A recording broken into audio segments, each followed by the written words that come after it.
Presidenti i Serbisë Aleksandar Vučić, derisa po qëndronte në Moskë për paradën e ditës së fitores, ka folur rreth udhëtimit të tij në Shtetet e Bashkuara të Amerikës, që u detyrua ta ndërpresë për shkak se u sëmur befasisht.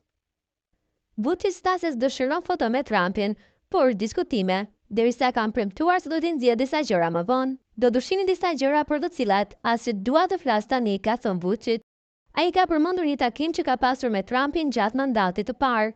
Kam pasur bisedime me të në zyrën ovale, nuk më interesojnë fotot, më interesoj se çfarë mund të bëj për njerëzit tanë. Unë respektoj presidentin amerikan, besoj se ai po bën shumë gjëra të mira për botën, por Vučić, tha ai, ishte më e vështirë të mos takojë me të dërguarin e Trumpit, Richard Grenell, si dhe me Richard Bensett.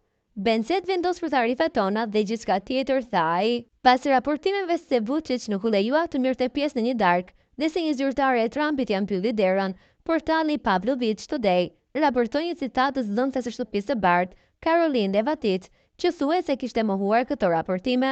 Lëvizja Kreni Promeni akuzoi portalin për Skip Classic Media, i krijuar për tregun e brendshëm politik. Lëvizja thotë se qëllimi i lajmit është që të lajë skandalin e presidentit serb në SBA.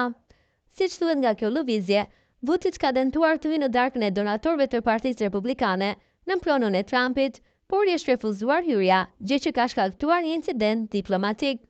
Kur presidenti i një vendi përpiqet të depërtojë fshetazi nga dera e pasme, drejt një vendngjarje vendimtare në mbledhjen e ndikimit politik, nuk është vetëm një turp personal, por një ngryerje serioze e reputacionit të Republikës së Serbisë, thot Kremlin Promeni.